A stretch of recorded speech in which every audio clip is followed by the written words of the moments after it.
இந்த பிரியாணி அவ்வளோ டேஸ்ட்டாக இருக்கும். ஒரு பேச்சில் இருக்காகவே இந்த 1/2 கிலோ பிரியாணி நான் போட்டிருக்கிறேன். அனைவருக்கும் வணக்கம். எஸ்பட்டு தமிழ் சேனல், உங்கள் சேகர். இன்றைக்கி என்ன பார்க்க போகிறோம்னா 1/2 kilo biryani, chicken biryani. 1/2 kilo biryani பேச்சிலருக்கு ரொம்ப யூஸ்ஃபுல்லாக இருக்கும். என்ன மாதிரியே பார்த்து செய்யுங்க. சமைக்கிறோம், ருசிக்கிறோம், வாங்க. இப்போ நம்ம 1/2 கிலோ பிரியாணிக்கு உள்ள மசாலா ஜாமான் எல்லாம் நம்ம எடுத்துக்கிட்டோம். நான் மசாலா போடுறப்போ ஒரு அளவும் உங்களுக்கு நான் சொல்கிறேன். இப்போ நம்ம அடுப்பை பற்ற வச்சுக்கிறோம். ஒரு மீடியமாக வச்சுங்க. இப்போ என்ன பண்ணுறோன்னா 50 ஆயில் 50 நெய் இதோட கலந்து வச்சுக்கிறேன். இதை அப்படியே சேர்த்துக்கிறோம். முக்கால் கிராம் எடுத்துக்கிறோம். பட்டை, கிராம்பு, ஏலக்காய் இது மூணுமே முக்கால் கிராம் எடுத்துக்கிறோம். இதை அப்படியே ஆயிலில் சேர்த்துக்கிறோம். சரிங்களா? இந்த ஆயிலில் லைட்டாக இந்த கிராம்பு ஐட்டம்லாம் கொஞ்சம் ரோஸ்ட் ஆகிட்டு லைட்டாக பொரிஞ்சது மாரிக்கும் போடுங்க, வெடிச்சிடக்கூடாது. இப்போ என்ன செய்கிறோம், வெங்காயம் 200 கிராமு கட் பண்ணி வச்சுக்கிறோம். வெங்காயம் சேர்த்துக்கிறோம். சரிங்களா? 200 கிராமு வெங்காயம் ஒரே அளவாக வெட்டி இருக்கணும். சரிங்களா? அப்போ தான் ஈவனாக நமக்கு அது நல்லா வெந்து வர்றதுக்கு கரெக்டாக இருக்கும். அப்படியே பொரிஞ்சு வரும். சரிங்களா? நல்லா ப்ரௌன் கலர் வரணும். ஒரு 10 நிமிஷம் ஆகும். 2 நிமிஷம் விட்டு அப்படியே பிரட்டி விடுங்க. சரிங்களா? நல்லா ஓரளவு கலர் மாறிட்டு இப்போது ஒரு 1.5 அன்னாச்சி பூ இதோட சேர்த்துக்கிறோம். இந்த ஆயில் நல்லா வேகட்டும். வெங்காய கலர் பார்த்தீங்களா, ஓரளவு வந்துடுச்சு. இன்னும் கொஞ்சம் பொன்னிறமாக வரணும். வெங்காயம் சூப்பராக கலர் மாறிட்டு. சரிங்களா? ஒரு பிரியாணியோட ஒரு முழுமையான டேஸ்ட்டு பார்த்து எடுக்கணும். சரிங்களா? கண்ணாமண்ணான்னு செய்யக்கூடாது. இது பாருங்கள், இந்த மாதிரி இப்போ வெங்காய கலர் பாருங்கள், இந்த கலர் இருக்கணும். 50 கிராம் இஞ்சி, 50 கிராம் பூண்டு. சரிங்களா? கரெக்டாக எடை போட்டு எடுத்துங்க. இப்போ இந்த இஞ்சி பூண்டு பேஸ்ட்டை இந்த வெங்காயத்தோட நல்லா வறுத்து விடுங்க. சரிங்களா? அடி பிடிச்சிடக்கூடாது. சரிங்களா? இந்த இஞ்சி பூண்டு ஸ்மெல்லு லைட்டாக போகட்டும். இப்போ நான் 5 பச்சை மிளகாய் இந்த இஞ்சி பூண்டோட சேர்த்துருக்கேன். சரிங்களா? அப்போ தான் இந்த பச்சை மிளகாய் பிரியாணியில் கரைஞ்சிடும். சரிங்களா?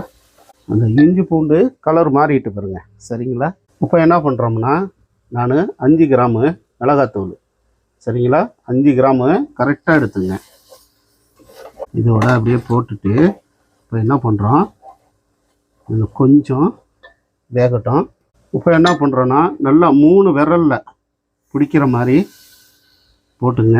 ஒரு 25 கிராமு புதினா போட்டுங்க. சரிங்களா? அடி பிடிக்க கூடாது. நல்லா கலரி விடுங்க. போதும். இதையும் நல்லா பரட்டி விட்டுங்க. சரிங்களா? இப்போ இதோட என்ன பண்ணுறோன்னா தயிரை சேர்த்துக்கிறோம். நான் 150 கிராமு தயிர் வச்சுக்கிறேன். இந்த 150 கிராமை இதோட சேர்த்துக்கிறோம். நல்ல கெட்டியான தயிராக இருக்கணும். சரிங்களா? இந்த தயிரை இதோட இந்த மசாலாவோட நல்லா ஒரு கொதி வரட்டும். மாறி அடி பிடிச்சிடாமல் அப்படி கலரி விடுங்க. தயிர் ஊற்றுனா டக்குன்னு அடி பிடிக்காது. இப்போ இந்த டைம் என்ன பண்ணுறோம்னா 200 தக்காளி. சரிங்களா? 200 தக்காளி இதுக்கு சேர்த்துக்கிறோம். ஒரே அளவாக கட் பண்ணிங்க. சரிங்களா? தக்காளியும் நல்லா இப்படி பரட்டி விடுங்க. ஒரு 3/4 டீஸ்பூனு உப்பு போட்டுங்க. சரிங்களா? போதும். இந்த உப்பையும் நான் கல் உப்பு சேர்த்துக்கிறேன். நல்லா டேபிள் ஸ்பூனால் 3/4 ஸ்பூனு சேர்த்துங்க. சரிங்களா? உப்பு பத்தலைன்னா நீங்கள் அப்புறம் கூட கொஞ்சம் போட்டுக்கலாம். சரிங்களா? இந்த தக்காளி நல்லா கரைஞ்சி வரட்டும். அப்படியே அப்பப்போ கொஞ்சம் அப்படியே பரட்டி விடுங்க. சரிங்களா? அப்படியே மசாலாவெல்லாம் நல்லா அந்த தக்காளி கரைஞ்சதும் நம்ம மல்லித்தலை போட்டுக்கலாம். இப்போ என்ன பண்ணுறோம், தக்காளி ஓரளவு நல்லா மசிஞ்சு வருது. இந்த டைம் என்ன பண்ணுறோம், ஒரு 25 கிராமு மல்லித்தலை. சரிங்களா? ஒரு 3 விரலில் பிடிச்சி போடுற மாதிரி கட் பண்ணி வச்சுங்க. போதும். ரொம்பவும் சேர்க்க வேண்டாம். கொஞ்சம் இது வேகட்டும். இப்போ சிக்கனை சேர்த்துக்கிறோம். நான் 1/2 கிலோ சிக்கன் எடுத்துக்கிட்டேன். இதோட சேர்த்துக்கிறேன். சரிங்களா? பீஸு இந்த அளவுக்கு இருக்கணும். சரிங்களா? பீஸு கரெக்டாக பிரியாணி பீஸு கட் பண்ணிக்கங்க. நான் ஃபுல்லாக இதில் சேர்த்துக்கிறேன். இப்போ என்ன பண்ணுறேன், இந்த மசாலாவோட நல்லா பிரட்டி விடணும். நல்லா ஒரு 2 கொதி வந்ததும் நம்ம 400 கிராமு தண்ணி சேர்த்துக்க போகிறோம். சரிங்களா? கரெக்டாக தண்ணியோட அளவு கரெக்டாக இருக்கணும். கரெக்டாக 400 கிராமு. இது கொஞ்சம் மசாலாவில் வேகட்டும், நல்லாயிருக்கும். ஏன்னா இந்த கறியில் கொஞ்சம் மசாலா டக்குன்னு பிடிக்கும். நல்லா கொதிச்சு வருது பாருங்கள். 400 தண்ணி, அரை கிலோவுக்கு 400 தான் தண்ணி ஊற்றிக்கணும், ரொம்ப ஊற்றிடாதீங்க. சரிங்களா? போதும், கொதிச்சு வரட்டும். இப்போ நம்ம ரைஸை வேக விடுறோம். இப்போ நம்ம அரை கிலோ ரைஸு ஊற வச்சுக்கிட்டோம். இப்போ கொஞ்சம் மல்லி, கொஞ்சம் பட்டை, கொஞ்சம் கிராம்பு, புதினா இந்த கொதிக்கிற தண்ணியில் போட்டுக்கிறோம். இப்போ இதோட ரைஸை சேர்த்துக்கிறோம். இப்போ நான் ரைஸை சேர்த்துக்கிறேன். சரிங்களா? அந்த சைடு சிக்கன் வெந்துக்கிட்டு இருக்கு. 50% வந்தால் போதும். ஒரு 1/4 லெமனு கொதிக்கிறப்போ கொஞ்சமாக சேர்த்துங்க. சரிங்களா? போதும். இப்போ என்ன பண்ணுறோன்னா, இதில் லைட்டாக உப்பு கரிக்கிற மாதிரி போட்டுங்க. சரிங்களா? ஒரு 1.5 ஸ்பூனு போட்டுங்க உப்பு. இந்த உப்பை போட்டு நல்லா இந்த ரைஸை உடஞ்சிராமல் இப்படி கிளறி விடுங்க. இந்த ரைஸில் மட்டும் லைட்டாக கொஞ்சம் கரிக்கிற மாதிரி இருக்கணும் உப்பு. சரிங்களா? கொஞ்சம் வெந்து வரட்டும். இந்த சைடு மசாலா வேகுது, சிக்கனு கொதிச்சிக்கிட்டு இருக்கு. இப்போ நம்ம ரைஸாக மாற்ற போகிறோம். சரிங்களா? ஒரு 50% இந்த மாதிரி லைட்டாக வெந்தால் போதும். நம்ம அப்படியே தண்ணியை வடிகட்டிட்டு அப்படியே இது மேலே போட்டுக்கிறோம். சரிங்களா? இதே மாதிரி நல்லா இந்த தண்ணியை வடிகட்டிட்டு பக்கத்து அடுப்பு தான், அப்படியே பொறுமையாக அதில் போட்டுங்க. இப்போ நான் ரைஸை கரெக்டாக, நமக்கு தண்ணி இருக்குது பார்த்தீங்களா, 400 கிராமு. சரிங்களா? எனக்கு சூப்பராக வந்துடுச்சு.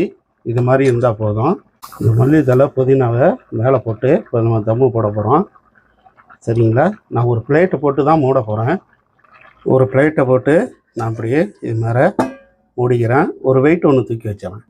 இப்போது நான் சோறு வடித்த தண்ணியை அதிலே தான் தூக்கி வச்சுக்கிறேன். 20 நிமிஷம் லைட்டாக எரிஞ்சால் போதும். அந்த லைட்டாக எரிஞ்சது மறுக்கும் லோ ஃப்ளேமில் வச்சு 20 நிமிஷம், லோ ஃப்ளேமில் 20 நிமிஷம்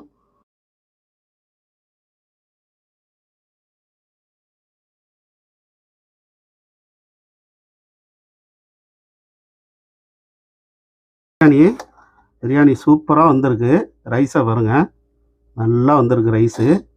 இப்போ உங்களுக்கு நான் சிக்கனை எடுத்து காட்டுறேன், எப்படி இருக்குன்னு பார்ப்போம்.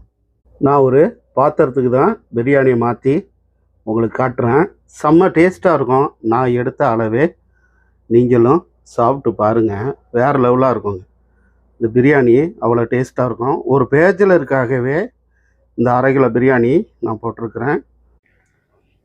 நீங்களும் இதே மாதிரி இந்த அரை கிலோ பிரியாணி நான் செஞ்ச மாதிரியே செஞ்சு சாப்பிட்டு பாருங்கள். டேஸ்ட்டு வேறு லெவலாக இருக்குங்க. எஸ்புட் சேனலுக்கு சப்ஸ்கிரைப் பண்ணுங்கள், லைக் பண்ணுங்கள், கமெண்ட் பண்ணுங்கள். ஓகே பாய், உங்கள் சேகர். அனைவருக்கும் வணக்கம். எஸ்புட் தமிழ் சேனல், உங்கள் சேகர். இன்றைக்கி என்ன பார்க்க போகிறோம்னா, ஒரு பேச்சலருக்காக ஒரு அரை கிலோ சிக்கன் பிரியாணி செம்ம டேஸ்ட்டாக வெரி ஈஸியாக செய்கிறோம், சமைக்கிறோம், ருசிக்கிறோம். வாங்க.